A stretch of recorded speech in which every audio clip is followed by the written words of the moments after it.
बिस्मिल्लाहिर्रहमानिर्रहीम। Dear students, अस्सलाम वालेकुम। क्या हाल चाल है? ठीक ठाक है। उम्मीद करता हूँ आप सब खैरियत से होंगे। अल्लाह ताला आपको अपने हिफ्ज़ व मान में रखे। एक नए लेक्चर के साथ, एक नए मज़ेदार से टॉपिक के साथ एक बार फिर आपकी खिदमत में वक़ार अंजुम हाजिर है। आज हम जो फ़िज़िक्स का जो कि यूनिट नंबर 3 हमारा चल रहा है, यूनिट नंबर 3, और इसका आज हम डिस्कस करेंगे लेक्चर नंबर 5। इससे पहले इस चैप्टर में जो हमने अब तक डिस्कस कर लिया है, थोड़ा सा उसको ओवरव्यू कर लेते हैं कि जब हमने इस चैप्टर को स्टार्ट किया था, फोर्स के बारे में हमने डिस्कशन की, फिर हमने इनर्शिया को डिस्कस किया, फिर हमने देखा कि मोमेंटम क्या चीज़ होती है, ठीक है। फिर हमने न्यूटन्स के लॉ डिस्कस किए जो कि 3 लॉज हैं, फर्स्ट, सेकंड एंड थर्ड करके। सेकंड लॉ की हमने डेरिवेशन भी की जो कि बहुत इंपॉर्टेंट है बोर्ड के पॉइंट ऑफ व्यू से। और फिर हमने एक छोटा सा मैस एंड वेट का डिफरेंस देखा और कुछ एग्जांपल्स सॉल्व की, ठीक है। इन्हीं टर्म्स एंड कंडीशंस को लेकर हम कुछ आगे न्यू टॉपिक्स की तरफ बढ़ेंगे, जिसमें जो पहला टॉपिक हम आज डिस्कस करेंगे वो है tension and acceleration in a string. Tension and acceleration. ये एक्सेलरेशन के बारे में तो आपने इससे पहले पढ़ लिया, चैप्टर नंबर 2 में भी पढ़ लिया। अब आपको डेरिवेशंस भी, आपने इक्वेशन ऑफ मोशन जब डिस्कस की तो आपको पता है कि जी एक्सेलरेशन क्या चीज़ होती है। जो न्यू थिंग्स आपके पास आ जाएगी वो है टेंशन, कि ये टेंशन जो वर्ड है ये क्या है। एक तो वो वर्ड है जो आप सुनते हैं कि बड़ी टेंशन हो रही है, सुबह से हमने टेस्ट लेना है, बड़ी टेंशन है। वो टेंशन भी दिमाग के अंदर, आपके माइंड के मसल्स के अंदर एक तनाव होता है, एक खिंचाव आता है, सोच कर, प्रेशर लेकर, एग्ज़ाम्स का, टेस्ट का, या और भी जो वरीज होती है इंसान की दुनिया में उसके हवाले से। ये टेंशन क्या है फिर? ये भी तकरीबन मिलती जुलती वही टेंशन है, बट ये किसी न किसी स्ट्रिंग के अंदर है जिसको आप रस्सी कहते हैं। अगर आप एक रस्सी लें और उसको आपने ऐसे ही रखा हुआ है तो हम कहेंगे उसके अंदर कोई टेंशन नहीं है, वो रिलैक्स है। आप उसको उठाते हैं और पकड़ कर दोनों एंड से आप फोर्स लगाते हैं तो उसके अंदर एक खिंचाव आता है ना। वो जब फुल खिंचाव, एक स्ट्रेसनेस आ जाती है तो हम कहते हैं कि इस रोप के अंदर या इस स्ट्रिंग के अंदर जो टेंशन है वो क्रिएट हो गई है, खिंचाव बन चुका है। यानी कि सादा अल्फाज में अगर आप बताऊं।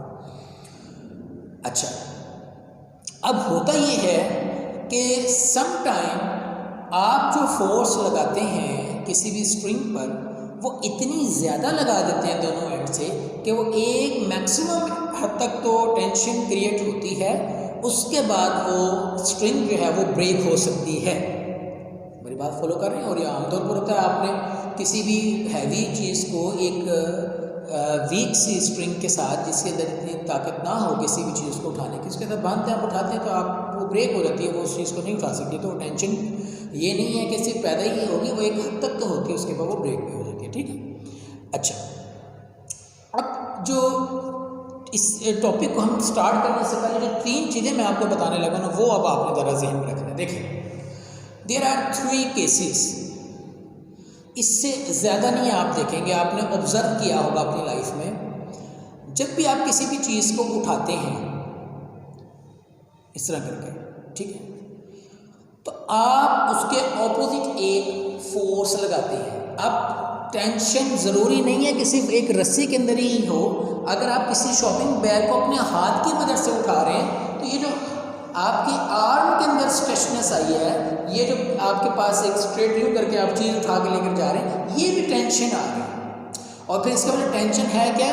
वो फोर्स जो किसी स्ट्रिंग में हो, the force along the string is called tension. जो स्ट्रिंग के अलोंग बनेगी फोर्स, और डेफिनेटली वो opposite to the weight of the body ही होगी। जब आपने किसी चीज़ को लिफ्ट करना है तो आप उसको ऊपर की तरफ पुल करेंगे, क्योंकि कोई भी बॉडी जो है वो अभी हमने लास्ट टॉपिक में डिस्कस किया था, वेट, हर बॉडी का जो वेट होता है वो कहाँ एक्ट करता है? डाउनवर्ड टू द अर्थ, क्योंकि ज़मीन हर चीज़ को अपनी तरफ खींचती है, ठीक है। तो इसका मतलब ये हुआ बॉडी की वेट की वजह से ही समझ लें कि ऑपोजिट फोर्स जो होगी वो क्या होगी, किसी भी ऑब्जेक्ट की होगी। अब आप ये देखें कि अगर मैं आपको कहूँ कि ये एक स्टैंड के साथ एक ब्लॉक कोई भी ले, उसको आप क्या करें, हैंग करें, तो ये जो स्प्रिंग होगी ये इसकी टेंशन क्या होगी, अपवर्ड, और इसका जो वेट होगा जो कि mg के बराबर होगा वो कहाँ होगा, डाउनवर्ड। तो सिंपल सी बात है कि आपने एक स्टैंड के साथ एक स्ट्रिंग को बांधा, नीचे कोई भी एक ब्लॉक रख लिया। अब मैं जो आपको बताने जा रहा था 3 कंडीशंस, अगर तो आपने जैसे ही इसको इसके साथ अटैच किया और फ्री किया, या तो ये ब्लॉक यहीं रहेगा, कहीं मूव नहीं करेगा, ये सस्पेंडेड हालत में रहेगा, यानी कि अपवर्ड फोर्स टेंशन बराबर हो सकती है downward force weight of the body, एक कंडीशन। या ये हो सकता है कि इसका वेट इतना ज़्यादा था कि ये ब्रेक कर गई, तो ये कहाँ जाएगा, डेफिनेटली ज़मीन की तरफ, आर्थ की तरफ जाएगी। तो इसका मतलब ये हुआ weight is greater than tension, तो बॉडी मूव कहाँ करेगी, डाउनवर्ड। या ये हो सकता है जब हम किसी चीज़ को पुल करते हैं या इसके ऑपोजिट हम कहीं इसको पुल कर रहे हैं ऊपर की तरफ, तो ये स्ट्रॉन्ग एनफ स्ट्रिंग है, टेंशन ज़्यादा हो जाएगी, तो फिर ये बॉडी कहाँ मूव करेगी, देयर आर ओनली 3 कंडीशंस। या तो बॉडी सस्पेंडेड रहेगी, अपनी हालत में रहेगी जब upward force and downward force equal होंगी, या तो बॉडी कहाँ मूव करेगी, due to heavy weight than the tension, क्योंकि टेंशन भी फोर्स है और वेट भी फोर्स है, तो ये तो नेट रिजल्ट है। अगर तो वेट ज़्यादा तो बॉडी डाउनवर्ड मूव करेगी, और अगर टेंशन ज़्यादा दे देंगे तो बॉडी कहाँ मूव करेगी, अपवर्ड मूव करेगी। बात समझ में आ रही है, ठीक। तो ज़रा टॉपिक को ज़रा रीड करें 64 पेज पर, tension and acceleration in a string, यही एग्जांपल जो है उसने डिस्कस की। कहता consider a block suspended bye a string, एक ब्लॉक लें जिसको आपने consider a block supported by a string, जिसको आपने स्ट्रिंग के साथ क्या कर दिया, सपोर्ट कर दिया। The upper end of the string is fixed on a stand as shown in, तो अपर एंड जो है हमने किसी भी स्टैंड के साथ क्या कर दिया, फिक्स कर दिया।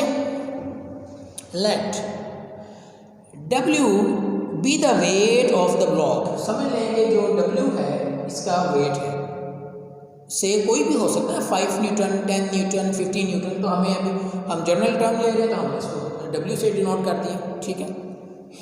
This cause tension T in the string, इसकी वजह से मैंने अभी आपको बताया कि जब जैसे ही हम इसको सेट फ्री करेंगे तो ये अपनी हालत में आने की कोशिश करेगा, तो ये इसके अंदर एक मैक्सिमम खिंचाव आएगा, एक स्ट्रेचनेस आएगी, उसकी वजह से क्या क्रिएट होगी, टेंशन क्रिएट होगी, किसके अंदर, स्ट्रिंग के अंदर, ठीक है। यही वो कहते हैं tension T in the string is acting upward at the block, और टेंशन लग कहाँ पर रही है, अपवर्ड साइड पर लग रही है, ठीक है, ओके।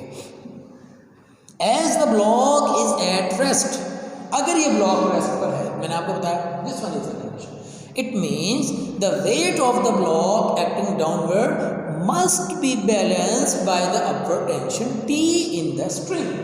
अगर वो ये कहता है कि ये ब्लॉक बैलेंस्ड है, ये मूव नहीं कर रहा, आपने एक स्टैंड लिया, स्ट्रिंग के साथ आपने एक ब्लॉक को उसके साथ अटैच किया और सेट फ्री किया, यानी कि उसको छोड़ा और ऑब्जर्व की the motion of the block, तो फिर आपको ये फील होगा कि ये ब्लॉक अगर अपनी हालत में रुका हुआ है, इट मीन्स कि downward weight of the block must be equal than the upward tension in a string.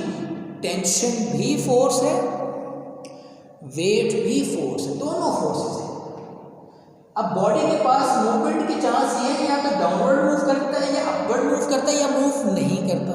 Move नहीं करता, upward forces are equal downward forces, और अगर मूव करता है तो वो 2 कंडीशंस भी मैंने आपको बता दी, ठीक है।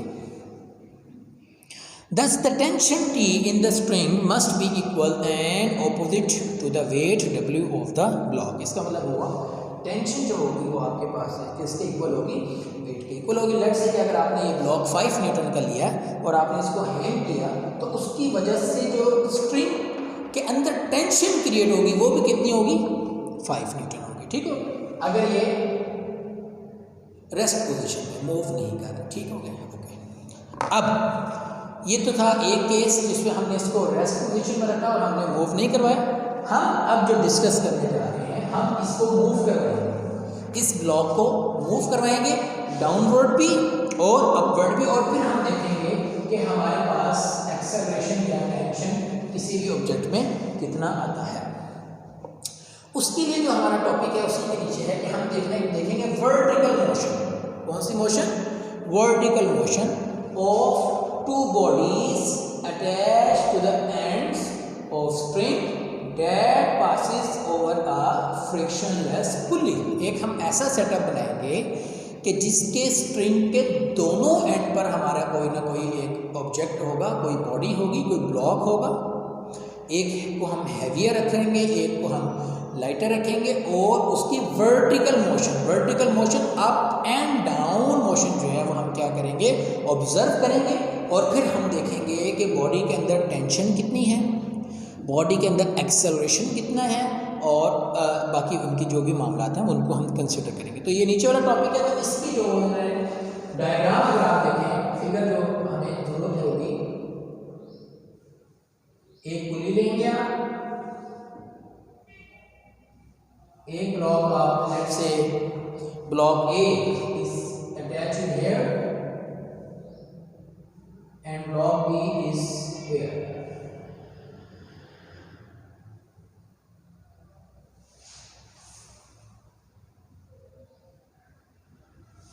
ओके, हमने क्या लिया, हमने एक फ्रिक्शनलेस पुली ली। पहले तो ये जरा समझ लें कि ये फ्रिक्शनलेस पुली का क्या मतलब है। फ्रिक्शनलेस पुली का मतलब ये हुआ कि अगर इसके ऊपर कोई ना कोई फ्रिक्शन होती, कोई रुकावट होती, कोई मज़ामत होती, लेट्स सपोज कि ये जंग आलूद है, ठीक है ना, इस पर रस्टिंग हुई हुई है, तो फिर ये क्या करती, ये मोशन ऑफ द स्प्रिंग को रेजिस्ट करती, तो जिसकी वजह से एग्जैक्ट या actual motion of the object हमारे पास ना आता। इसलिए हमने ये कंसीडर किया कि देयर इज़ नो फ्रिक्शन। वैसे तो फ्रिक्शन होती है लेकिन वो मिनिमाइज भी की जा सकती है, लेकिन हम यहाँ पर उसको नेगलेक्ट कर रहे हैं कि there is no friction, there is no other force that oppose या disturb the motion of the object. ठीक है, इसलिए हमने जो पुली ली वो कौन सी पुली है, फ्रिक्शनलेस पुली है। एक ब्लॉक हमने क्या लिया, A, और दूसरा ब्लॉक हमने क्या लिया, B। और मैंने भी आपको बताया कि हम इनकी वर्टिकल मोशन देखेंगे कि ब्लॉक नीचे आता है और ब्लॉक ऊपर आता है। उसमें क्या है, हम वर्टिकल मोशन देखेंगे टू बॉडीज की, body 1 and body B, to the ends of a spring. यानी इसको भी हमने एक एंड पे यहाँ से अटैच कर दिया, दूसरे सिरे से हमने इसको अटैच कर दिया। That passes over a frictionless pulley, और इसको हमने एक फ्रिक्शनलेस पुली के ऊपर से क्या कर दिया, सेटअप समझ आ गया। ठीक है, अब करना क्या, अब हमने ये देखना है कि हमने टेंशन, अब डेफिनेटली जब हम इसको सेट फ्री करेंगे तो स्ट्रिंग के अंदर क्या होगी, टेंशन क्रिएट होगी। कौन क्या चीज़ क्रिएट होगी, टेंशन। ओके, और इसकी मोशन की वजह से थ्रू आउट एक एक्सेलरेशन भी जनरेट होगा। अब कुछ कंडीशंस हैं वो हम ज़रा डिस्कस करते हैं कि कंडीशंस क्या हैं। देखें ज़रा, बुक ओपन की है आपने, पेज नंबर 64, टॉपिक दी, वो कहता है consider two bodies A and B of message M1 and M2 respectively. इनके मैसेज भी इसने ले लिए हैं, डेट वन इज M1, तो फिर इसका वेट अगर हम लिखें तो क्या होगा, W1 is equal to M1 जी, क्योंकि अगर math one stand for differentiate करने के लिए हम करते हैं, और फिर इसका वेट जो होगा वो क्या होगा, W2 is equal to M2 जी होगा, क्योंकि इसका मैथ उसने हमें क्या कहा, M2 है। The bodies are attach to the opposite end of an inextensible string. ये ज़रा समझ लें कि इनएक्सटेंसिबल स्ट्रिंग का क्या मतलब है। एक होती है एक्सटेंसिबल स्ट्रिंग, यानी कि जिसमें खिंचाव पैदा किया जा सकता है, मतलब फुल खींचने के बाद भी एक खिंचाव होगा। जैसे कि एक रबर टाइप कोई स्ट्रिंग होती है, जैसे आपके पास एक फ्लेक्सिबल एक वो कैचर भी होता है जो आप अक्सर जब स्कूल आ रहे होते हैं तो जो बॉयज़ की मैं बात कर रहा हूँ तो अपनी साइकिल के साथ बैग रखकर उसको एक कैरियर के तौर पर उसको कर लेते हैं, तो वो हम उसको जितना स्ट्रेच करना चाहें हो सकता है, वो नहीं लेंगे। क्यों? क्योंकि जब हम वो लेंगे तो हमारे पास एग्जैक्ट टेंशन क्रिएट नहीं होगी। वो उसके टेंशन का मतलब यह है कि फुली जो रोप या स्ट्रिंग हो वो स्ट्रेच होनी चाहिए। तो इसलिए आपने इनएक्सटेंसिबल स्ट्रिंग, ऐसी स्ट्रिंग जिसके अंदर कोई लचक ना हो, ताकि जितना वेट ऑफ द ऑब्जेक्ट उसके साथ अटैच हो, जैसे उसको सेट फ्री किया जाए तो एक टेंशन जो क्रिएट होनी हो वो इसके अंदर हो जाए। यानी कि ये जो स्ट्रिंग है, ये जो रस्सी है, ये फ्लेक्सिबल ना हो ताकि हमें मूवमेंट में जो है वो लचक की वजह से डिस्टर्बेंसेस ना आए। ठीक है, okay. The string passes over a frictionless pulley as shown in figure, और हमने उस स्ट्रिंग को फ्रिक्शनलेस पुली के ऊपर से गुजार दिया जैसे कि उसने का फिगर में दिखाया गया है।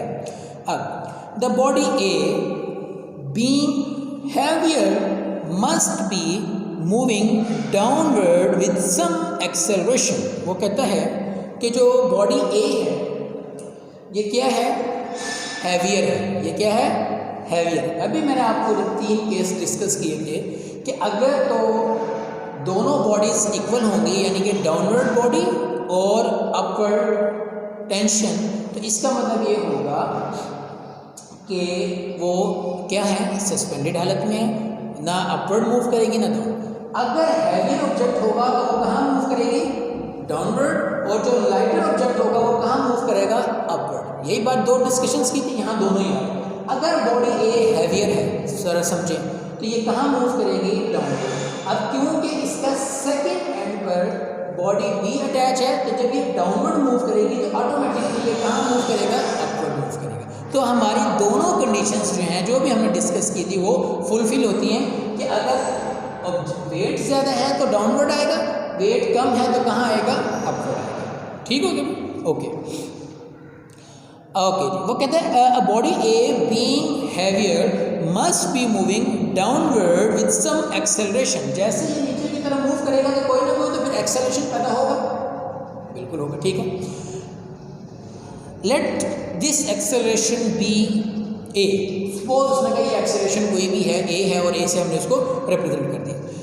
As the pulley is frictionless, क्योंकि पुली जो है वो फ्रिक्शनलेस है, क्योंकि कोई रेजिस्टेंस नहीं आ रही, तो tension will be same throughout the string, let the tension in the string be P।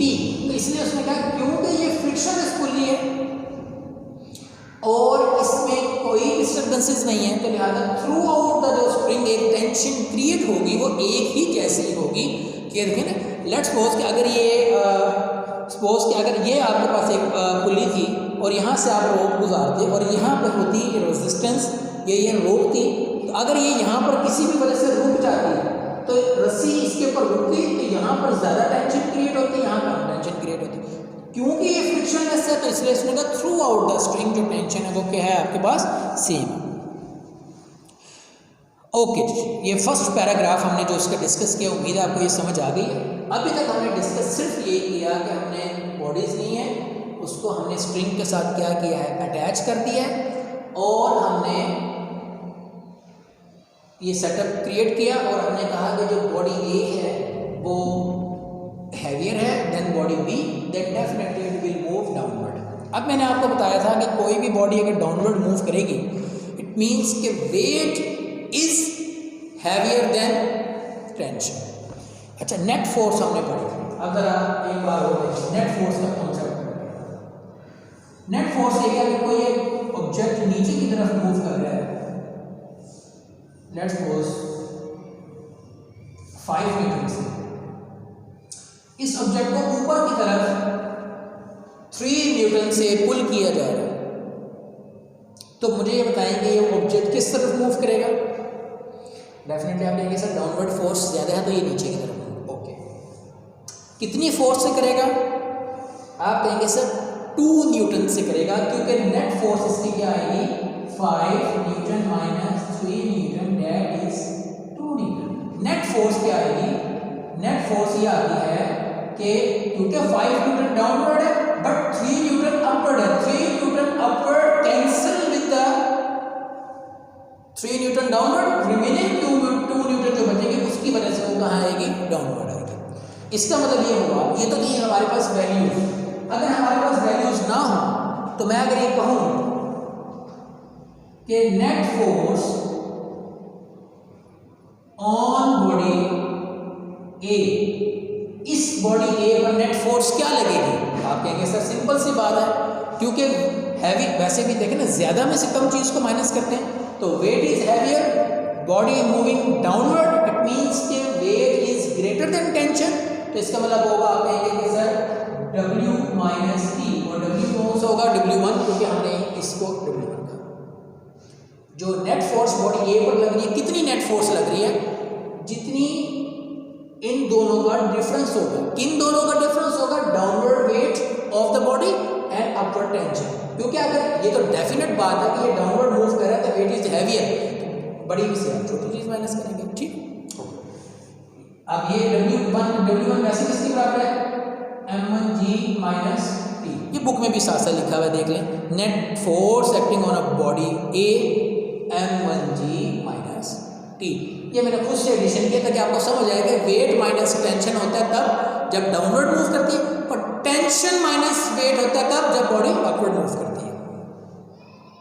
Okay, according to Newton second law of motion क्या कहते हैं, क्योंकि ये नेट फोर्स है तो फिर आपके पास F इक्वल टू क्या होता है, ma, और m कौन सा होगा, क्योंकि मैथ्स 1 के लिए यूज कर रहे हैं, ठीक है। तो इस वैल्यूज को आप यहाँ पुट करेंगे तो आपके पास आएगा m1a equal to m1g minus T, या यूँ समझ लें कि ये भी फोर्स है, ये एक इक्वेशन है, और ये है हमारे पास अकॉर्डिंग टू न्यूटन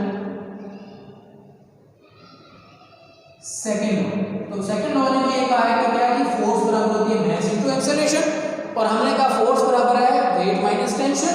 इन दोनों फोर्सेस को हमने क्या किया, आपस में इक्वलिटी की वजह से m1a equal to m1g minus T, या इसकी वैल्यू यहाँ पुट कर दी, तो ये हमारे पास एक इक्वेशन हो गई। ये मैं दोबारा यहाँ लिख देता हूँ कि हमने क्या किया, F इक्वल टू ma, जो भी मैंने आपको बताया अकॉर्डिंग टू न्यूटन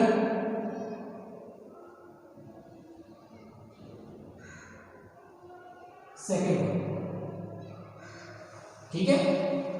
और हमने क्या फाइंड आउट किया कि जी F equal to m1g minus T, तो दोनों को इक्वल लिखेंगे तो m1g minus T equal to m1a, ये हमारे पास इक्वेशन है, किसके लिए, बॉडी के लिए, ठीक है। ये देखें आप according to Newton second law of motion. Okay, अब यही फोर्सेस हमने किस पर लगानी है, बी पर, तो net force on body B क्या होगा,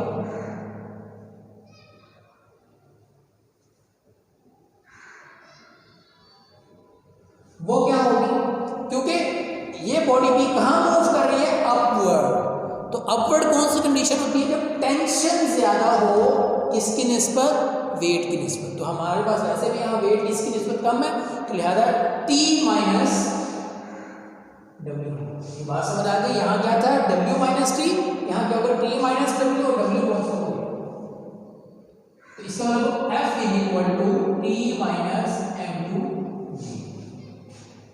अगेन F इक्वल टू किसके बराबर होता है, M में, तो यहाँ पे सेकंड केस की बात करें तो M2A equal to T minus M2G, ये हमारे पास इक्वेशन होगी। चलो इसको रीअरेंज कर लेते हैं ताकि दोनों इक्वेशन मिल सके। हमने क्योंकि पहले इसको इस तरह लिखा है T minus M2G equal to M2A, ये हमारे पास होगी,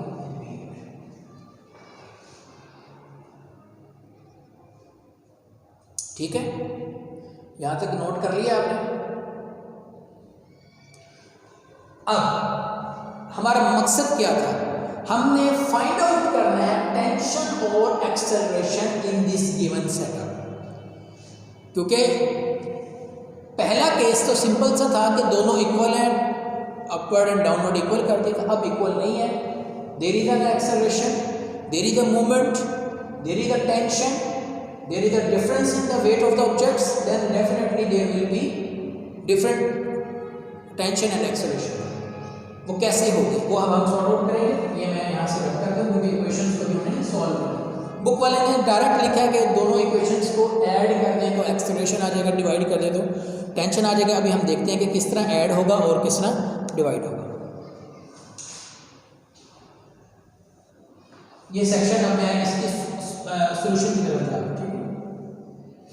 ऐड ए एंड बी जो इक्वेशंस हैं उनको मैं क्या करने जा रहा हूँ, ऐड करने जा रहा हूँ। ए इक्वेशन देखें m1g minus T is equal to m1a, ये वाली है, और ये इक्वेशन बी है। और इक्वेशन बी क्या है, टी किसका है, पॉजिटिव। अच्छा ये आपको पता है कि जो सिमिलर वेरिएबल्स होते हैं वो सिमिलर के नीचे लिखते हैं, तो टी पॉजिटिव का है ये मैं पहले लिखूंगा, और ये माइनस का तो मैं ये यहाँ लिखूंगा ताकि ए जैसे हो जाए, ठीक है ना। इज इक्वल टू m2, दोनों को मैंने क्या करना है, ऐड करना है। सिंपल ऐड में कोई साइन कन्वर्जन नहीं होती। m1g minus m2g is equal to m1a plus m2, क्योंकि m1 और m2 there are two different masses. Definitely जब डिफरेंट ऑब्जेक्ट मैसेज होते हैं हम उनको डिफरेंट वेरिएबल को सिर्फ प्लस साइन के साथ लिख सकते हैं, उनको ऐड ऑन नहीं कर सकते। Just like a plus a 2a, x plus x 2x, but x plus y होगा, ठीक है। हमने क्या निकालना है, अब एक्सेलरेशन निकालना है। तो जहाँ जहाँ एक्सेलरेशन होगा उसको एक साइड पे करेंगे। तो इन दोनों में से g कॉमन आता है m1 माइनस m2, और इन दोनों में से a कॉमन आता है m1 plus m2। Just a minute, मैं ये चेक कर लूँ कि आपका बोर्ड जो है कहाँ तक आपको ईजी है। ओके गुड, ठीक है, हमारे पास स्पेस है। ओके अब हमने क्योंकि एक्सेलरेशन निकालना है, आपको पता है कि इसके साथ जो कुछ वैल्यूज हैं ये इधर कहाँ आ जाएगी, डाउनवर्ड आ जाएगी।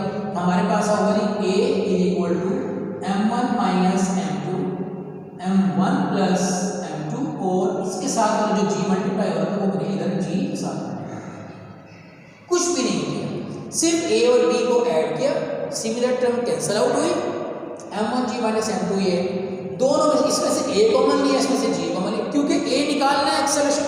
इस टर्म को उठा के a यहाँ लिया, ये g इधर भी मल्टीप्लाई हो रहा है तो इधर भी मल्टीप्लाई हो रहा है, तो कोई इशू नहीं, ठीक हो। ओके नाउ डिवाइड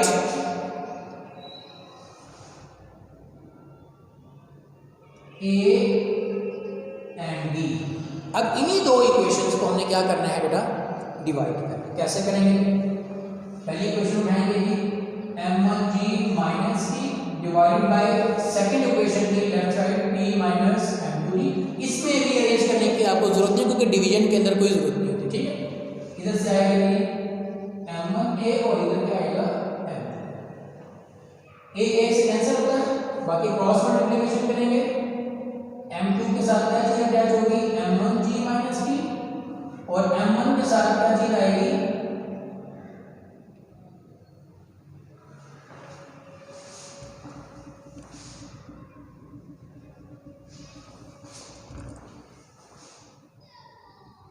m1 के साथ आएगी t माइनस m2g।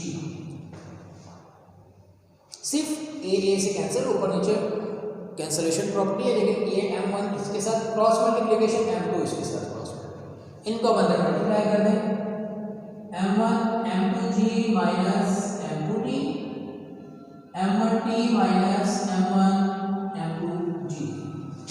अब क्या निकालना है, एक्सेलरेशन तो निकाल लिया, अब क्या चीज निकालनी है, दूसरी tension.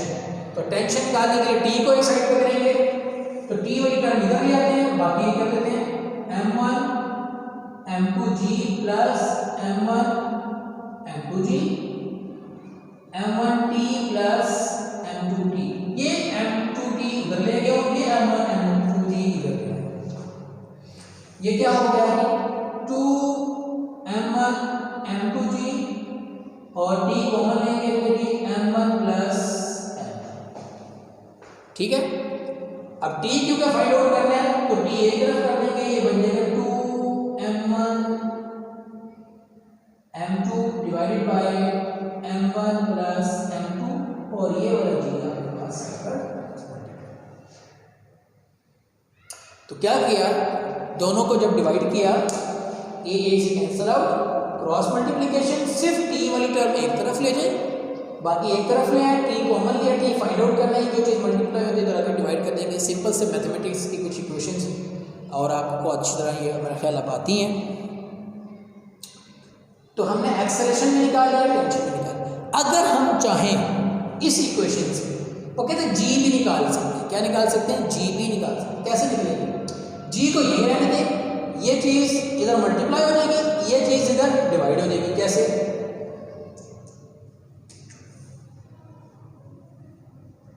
m1 plus m2, m1 minus m2 और ये साथ ही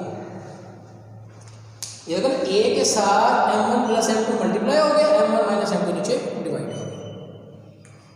बात समझ में आ गई? तो आज जो हमने डिस्कशंस की about the tension and acceleration, और हमने दो बॉडीज जो कि वर्टिकल मूवमेंट थी, there are this is a vertical motion of the blood, और हमने डेरिवेशन की इसकी, एक्सेलरेशन फाइंड आउट किया और टेंशन फाइंड, और ये दोनों फार्मूलाज आपको याद भी रखने होंगे क्योंकि ये न्यूमेरिकल के अंदर गिवन नहीं होंगे, आपको मैथ्स दे दिए जाएंगे और आपको कहा जाएगा कि टेंशन फाइंड आउट करें और एक्सेलरेशन फाइंड आउट करें। नीचे एग्जांपल आप देखें 3.4, टू मैसेज एंड ये 5.2 एंड 4.8 अटैच किए गए हैं inextensible string which passes over a frictionless pulley, find the acceleration in the system and the tension in the string when both the masses are moving vertically। तो इसका मतलब हुआ m1 आपके पास given है 5.2 kg, बहुत easy है, 4.8 kg। Just acceleration का formula याद हो गया, m1 minus m2, m1 plus m2, m1 भी गिवन है, m2 भी गिवन है, g की वैल्यू 10 आपको पता होगा, जस्ट पुट करेंगे वैल्यू तो आपको इंशाल्लाह आंसर आ जाएगा 0.4 मीटर पर सेकेंड। इसी तरह का टेंशन निकालेंगे तो फिर m1 m2 ही की जरूरत है, वो दोनों चीज़ें गिवन है, जस्ट मल्टीप्लाई करेंगे, नीचे वाले को ऐड करेंगे, 10 से मल्टीप्लाई करेंगे तो आपके पास इसका भी आंसर आएगा 50 न्यूटन। ठीक हो गया बेटा? उम्मीद है आज का टॉपिक हमने बड़ा डिटेल डिस्कस किया। मैंने आज आपको इस टॉपिक की बेस बना दी हुई है कि टेंशन क्या है, एक्सेलरेशन क्या है, स्ट्रिंग के साथ कैसे है, सिस्टम कैसे है। ठीक है, नेक्स्ट लेक्चर में इंशाल्लाह वो थोड़ा इस सेंस में शॉर्ट हो जाएगा कि ये सारी जो बेस मैंने आपको बनाई हुई है, जिसने ये लेक्चर ले लेगा तो हमने बस जस्ट इसका एक अनदर केस डिस्कस करना है, मोशन हम ऑब्जेक्ट की जो है ना वो एक चेंज करेंगे, तो फिर हमने फिर भी निकालनी यही एक्सेलरेशन और टेंशन है, तो वो क्वाइट ईजी भी हो जाएगा आपके लिए। जब फर्स्ट केस आपको अच्छी तरह आ जाए तो सेकेंड केस जो है वो बहुत ईजी होता है। तो ये अच्छे तरीके से बेटा आपने करना है, ये लॉन्ग क्वेश्चन है, ये ऑब्जेक्ट ये आ जाता होता है और ये से इस तरह डेरिवेशन करनी होती है आपने सारी, तो आपने अच्छे तरीके से इसको तैयार भी करना है और प्रैक्टिस भी करके मुझे चेक करवानी है आपने व्हाट्सएप के थ्रू, और अगर कोई क्यूरीज हो तो आपने उसके बारे में भी आप पूछ सकते हैं। ठीक है, तो उम्मीद करता हूँ इंशाल्लाह आज का लेक्चर आपको समझ में आया होगा। मुझे दुआओं में याद रखिएगा और मेहनत से पढ़िएगा। नेक्स्ट लेक्चर में इंशाल्लाह फिर आपसे मुलाकात होगी, तब तक के लिए इजाज़त दीजिए। अल्लाह हाफिज़।